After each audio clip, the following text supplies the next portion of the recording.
옛날 옛적 지금의 의정부 지역에는 작은 마을이 있었다.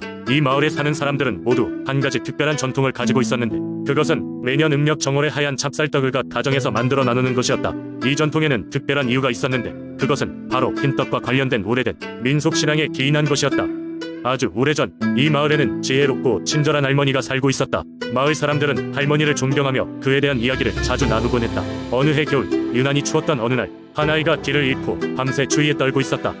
우연히 그곳을 지나던 할머니는 이 아이를 발견하고 자신의 집으로 데려가 따뜻한 불 옆에서 돌봐주었다. 그리고 할머니는 즉석에서 흰 찹쌀떡을 만들어 아이에게 먹였다. 그 떡은 신기하게도 따뜻하고 부드러우며 얼어붙은 몸에서 피로를 가시는 듯한 느낌을 주었다.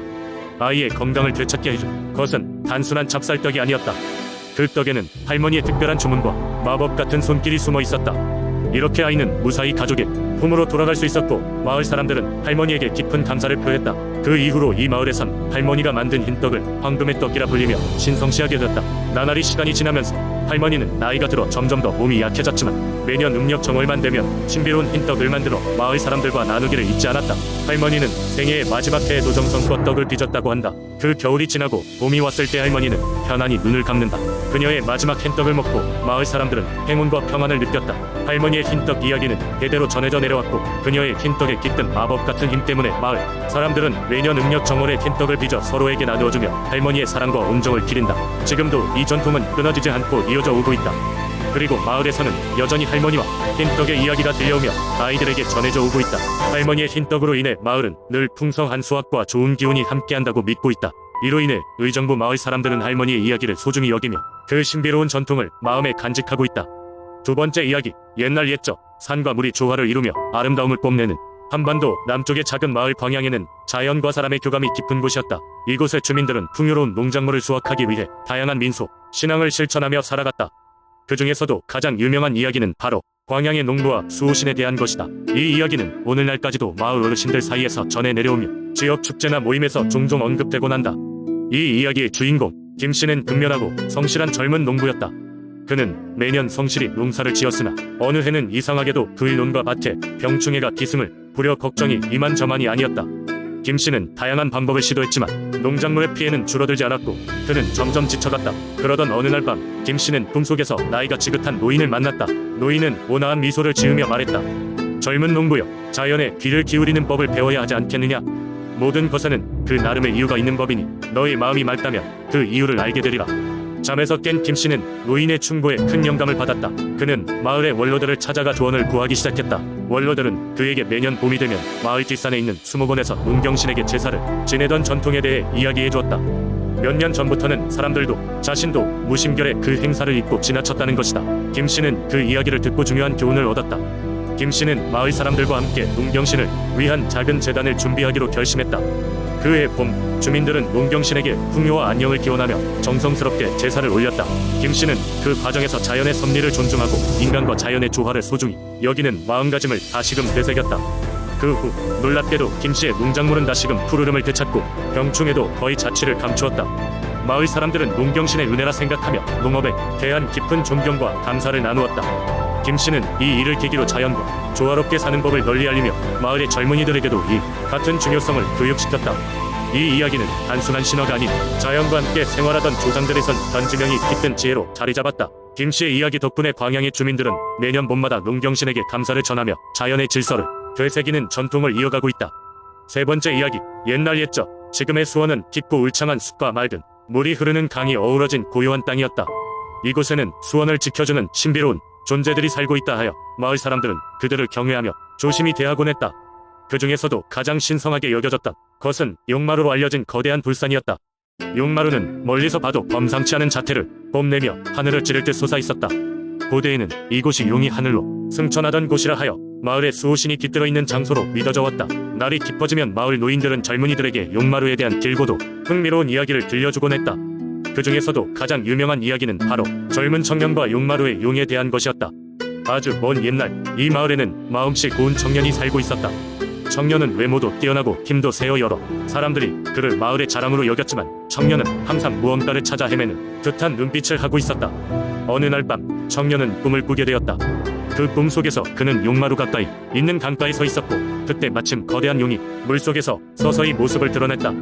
용은 청년에게 너는 이곳의 새로운 수호자로 선택되었다며 그의 용감한 마음과 선한 행동을 칭찬했다. 그리고 용은 다시 물속으로 스며들어갔고 청년은 꿈에서 깨어났다. 다음 날 아침 청년은 그 꿈을 마을의 어른들에게 전했다.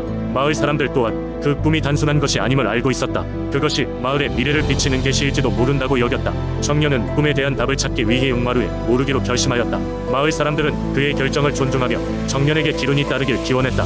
마침내 청년이 용마루에 도착했을 때 그 무엇으로도 설명할 수 없는 평온한 기운이 그를 감싸 안았다.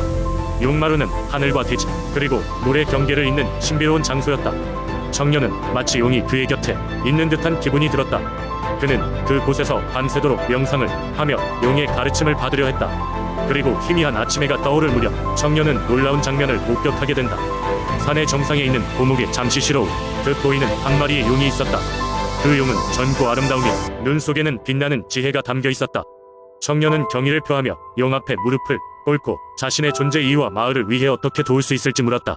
그리하여 용은 청년에게 은신의 지혜와 타인을 이해하는 마음의 중요성을 설파했다. 청년은 용의 말을 깊이 새겼고 마을로 돌아와 사람들에게 이 경험을 나누었다. 용마루의 용이 준 가르침은 마을의 모두에게로 전해져 더욱 단합되고 서로를 이해하는 공동체로 거듭나게 되었다. 세월이 흘러 청년은 노인이 되었지만 여전히 그의 마음속에는 용마루의 용이 있었다. 그리고 그 전설은 계속해서 후손들에게도 전해져 내려오고 있다. 오늘날 수원의 사람들은 여전히 용마루를 방문하며 그 안에 깃든 신비로운 기운을 존중하고 정화의 시간을 보내곤 한다. 용마루는 과거와 현재, 미래를 이어주는 시간의 고리처럼 여전히 그 자리에 서 있다. 네 번째 이야기, 옛날 옛적 영동이라는 작은 마을이 있었습니다. 영동은 산과들 그리고 강이 어우러지는 아름다운 마을이었어요. 그러나 이곳은 종종 무서운 폭풍과 몰아치는 바람 때문에 주민들이 두려움에 떨기도 했습니다.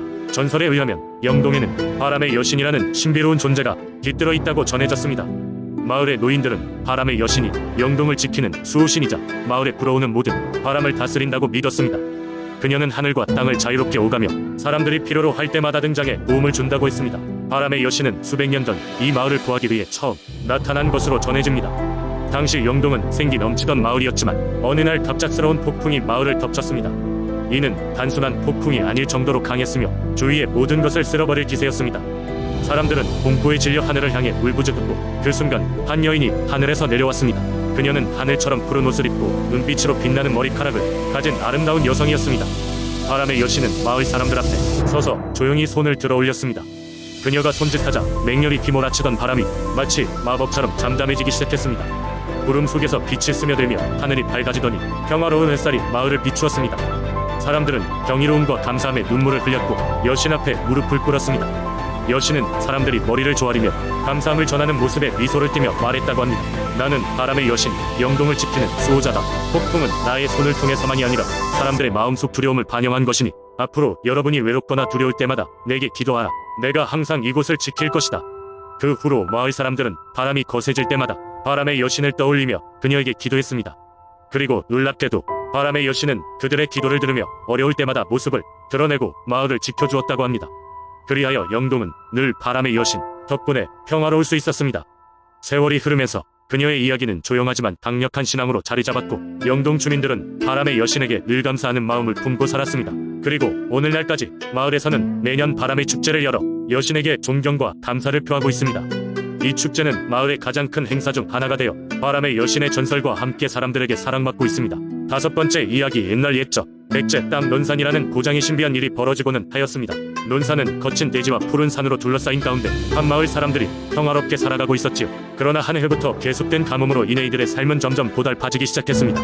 논밭이 메말라 백성들은 질 좋은 쌀한 돌도 수확할 수 없게 되었고 그로 인해 사람들은 먹을 것을 찾아 헛되이 다른 고을로 떠나고 있었습니다. 그런데 어느 날 마을의 한 어르신이 밤하늘에 푸르스름한 빛을 띠는 거대한 해룡이 나타나는 꿈을 꾸게 되었습니다. 꿈속에서 해룡은 어르신에게 이렇게 말하였다고 합니다. 나는 이 고장 바다빛 영동의 수호신이다. 너희 마을이 점점 비참해지는 것을 보고 도와주러 왔느니라. 마을 동쪽에 있는 바위산 중간에 있는 샘을 찾아가거라. 그 샘물을 얻어 마을에 흩뿌리면 모든 근심과 고통이 사라질 터이니. 어르신은 잠에서 깨어나자마자 마을 사람들에게 꿈 이야기를 전했습니다. 사람들은 처음에는 반신반의하였지만 가뭄을 해결할 만한 희망이 무엇이든 필요했던 시기였기에 곧바로 어르신의 말을 믿고 행동에 나섰습니다. 마을의 장정들이 동쪽 바위산으로 향하였지요. 그들은 협곡을 지나 숲풀을 헤치고 꿈에 그린 샘을 찾아 헤맸습니다. 그리고 드디어 바위산 절벽 중간 어느 한 곳에서 신비로운 빛을 내뿜는 작고도 청신한 샘물에 도달하게 되었습니다. 그들은 그 물을 조금 떠서 마을로 가져왔습니다. 그리고 어르신의 지시대로 논과 밭에 그 물을 뿌렸습니다. 놀랍게도 그 해부터 마을에는 비가 내리기 시작했고 농작물들은 다시금 싱싱하게 자라기 시작했습니다. 마을 사람들은 열심히 땀 흘려 일하여 그간의 고난을 이겨내었지요. 마을은 그날 이후 더욱 번창하게 되었으며 사람들은 해룡신과 용궁이 은혜를 잊지 않았습니다. 매년마다 마을 사람들은 용왕제라는 축제를 열어 해룡에게 감사의 제사를 올렸습니다. 이리하여 론산의 마을 사람들은 자손 대대로 내려오면서 이 신비한 해룡신 의구원을 전하며 이에 대한 경외와 감사의 마음을 잊지 않게 되었습니다.